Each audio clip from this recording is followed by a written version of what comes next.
salam sehat semuanya. Perkenalkan, nama saya Lauren Stefani dari Prodi S1 Gizi Stikes Mitra Keluarga.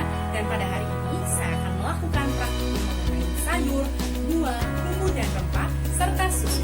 Sebelum saya mulai praktikum ini, saya akan menggunakan masker terlebih dahulu ya. Dan jangan lupa untuk mencuci tangan ya.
Di sini telah tersedia alat dan bahan untuk melakukan praktikum mengenai sayur. Bahan yang pertama yaitu kangkung untuk sayuran berwarna hijau yang termasuk jenis sayuran daun. Bahan yang kedua yaitu wortel untuk sayuran berwarna orange yang termasuk jenis sayuran akar dan umbi. Bahan yang ketiga yaitu terong untuk sayuran berwarna ungu yang termasuk jenis sayuran buah. Bahan berikutnya yaitu cuka, soda kue, dan air. Alat yang telah tersedia di sini yaitu 2 panci, gelas, sendok, dan piring. Langkah pertama yang harus kita lakukan yaitu masukkan segelas air ke dalam panci pertama dan tambahkan 1 sendok makan cuka ke dalam panci tersebut. Lalu kita panaskan. Berikutnya masukkan segelas air dan 1 sendok makan soda kue ke dalam panci kedua, lalu kita panaskan. Dan aduk soda kuenya hingga merata ya. Setelah air pada kedua panci mendidih, kita masukkan kangkung di setiap panci dan tunggu selama 10 menit.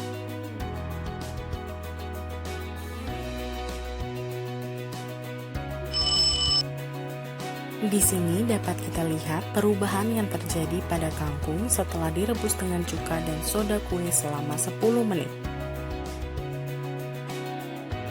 Sekarang kita tiriskan terlebih dahulu ya kangkung yang telah direbus dengan air cuka.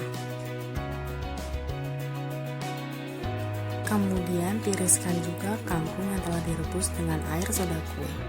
Sekarang kita masukkan wortel ke dalam air cuka dan juga ke dalam air soda kue. Setelah itu kita tunggu selama 10 menit. Ini dia penampakan wortel yang telah direbus selama 10 menit pada air cuka dan air soda kue. Selanjutnya kita tiriskan wortelnya terlebih dahulu ya.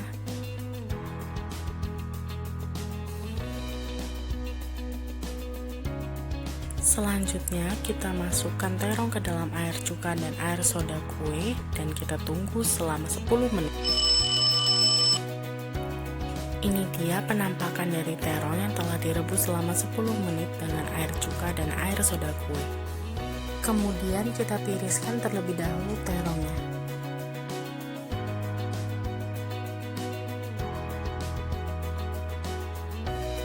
Ini dia bahan-bahan yang telah direbus selama 10 menit dengan cuka. Untuk kangkung mengalami perubahan warna menjadi kecoklatan. Untuk wortel tidak mengalami perubahan warna namun teksturnya berubah menjadi cukup lunak. Untuk terong mengalami perubahan warna menjadi kecoklatan. Ini dia bahan-bahan yang telah direbus selama 10 menit dengan soda kue. Untuk kangkung mengalami perubahan warna menjadi hijau cerah. Untuk wortel tidak mengalami perubahan warna namun teksturnya berubah menjadi sangat lunak. Untuk terong mengalami perubahan warna menjadi coklat. Teknik pembelian dan pemilihan sayur serta kandungan gizi dalam warna sayuran. Kangkung termasuk sayuran daun, di mana untuk memilih sayur tersebut kita harus memilih daun yang berwarna cerah dan belum menguning, serta daun yang tidak terlalu tua. Kandungan gizi pada kangkung yang berwarna hijau terbentuk oleh klorofil. Selanjutnya, wortel termasuk sayuran umbi, di mana untuk memilih sayuran umbi tersebut kita harus memilih umbi yang tidak berlubang-lubang atau keriput, kemudian umbi yang tidak lunak dan berair serta bebas dari kotoran. Berikutnya, terong termasuk sayuran buah, di mana untuk memilih sayuran tersebut kita dapat memilih buah yang tidak pecah, kemudian buah yang tidak berair atau tidak lunak, buah yang tidak berbau busuk. Di sini telah tersedia beberapa bahan, yaitu buah pepaya, buah semangka, dan juga mayones. Buah pepaya tahan selama 1 hingga 2 hari di suhu ruang dan 3-4 hari di suhu lemari es. Sedangkan buah semangka tahan lama apabila belum dipotong. Namun, bila sudah dipotong, semangka hanya memiliki umur simpan 3 hingga 5 hari di suhu lemari es. Langkah pertama yang perlu kita lakukan yaitu mengolesi pepaya dan semangka dengan mayones. Setelah buah pepaya dan buah semangka ini terolesi dengan mayones, kita tunggu selama 30 menit ya. Ini dia penampakan buah pepaya dan buah semangka yang telah kita olesi dengan mayones dan telah didiamkan selama 30 menit. Untuk buah pepaya tidak mengalami perubahan warna, namun aromanya menjadi asam dan rasanya juga asam. Sedangkan untuk buah semangka tidak mengalami perubahan warna, tetapi karena semangka merupakan buah dengan kandungan air yang tinggi, maka setelah didiamkan 30 menit, air dari semangka tersebut keluar sehingga warna mayones berubah menjadi sedikit kemerahan. Kemudian, aroma dan rasa dari semangka ini juga berubah menjadi asam. Teknik memilih buah yang baik. Pilihlah buah yang memiliki aroma yang cukup harum, kemudian tidak mentah, tidak memar, dan tidak berjamur. Di sini telah tersedia berbagai macam bumbu dan rempah untuk praktikum kita pada hari ini. Di sini saya akan menjelaskan mengenai penggolongan bumbu dan rempah tersebut. Yang pertama ada peka atau bunga lawang yang termasuk golongan bunga. Kemudian ada kemiri yang termasuk golongan buah. Ada jeruk nipis yang rasanya asam dan termasuk golongan buah. Ada jahe yang termasuk golongan akar.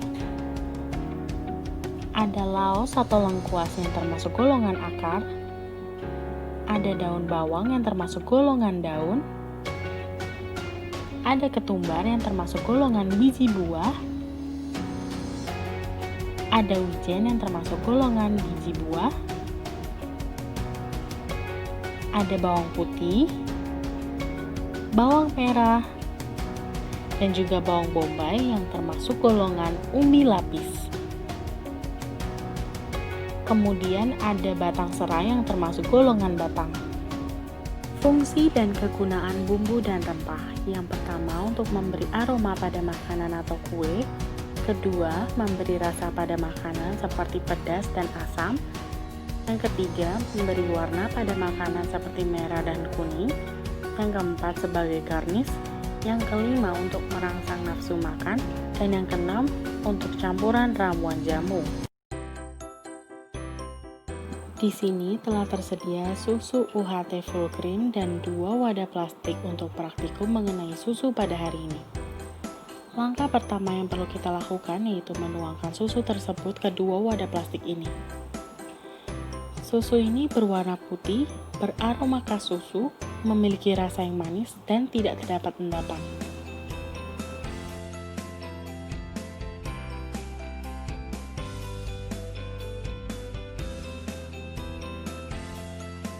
Setelah susu dituangkan ke 2 wadah plastik ini, untuk wadah plastik pertama akan saya diamkan selama 1 hari di suhu ruangan, dan wadah plastik kedua akan saya masukkan ke dalam lemari es selama 1 hari.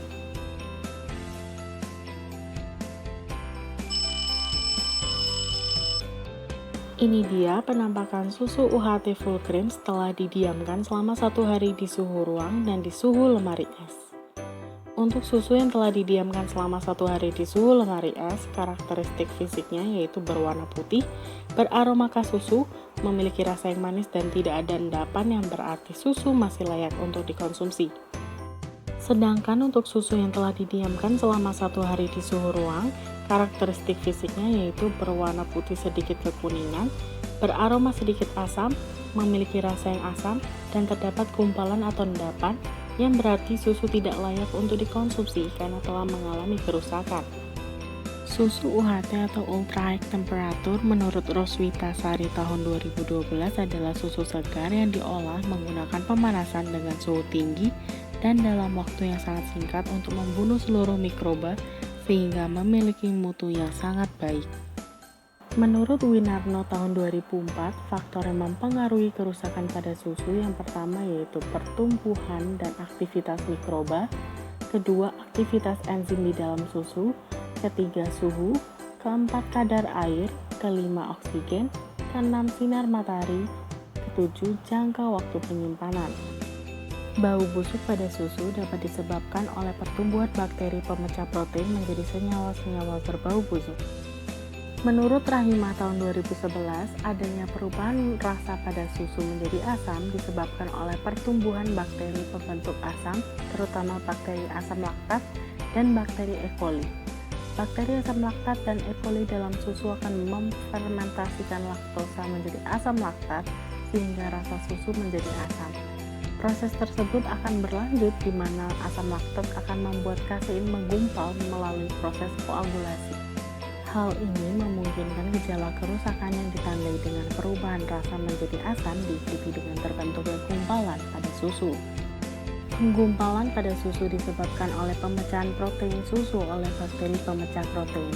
Pemecahan protein mungkin disertai oleh terbentuknya asam atau tanpa asam. Penggumpalan tanpa adanya pengasaman dapat disebabkan oleh aktivitas bakteri Bacillus cereus. Setelah kemasan susu UHT full cream ini dibuka, susu hanya tahan selama 4 jam di suhu ruangan dan selama 4 hari di kulkas dengan suhu di bawah 4 derajat Celcius. Sekian praktikum ilmu bahan pangan pada hari ini. Terima kasih dan salam sehat untuk kita semua.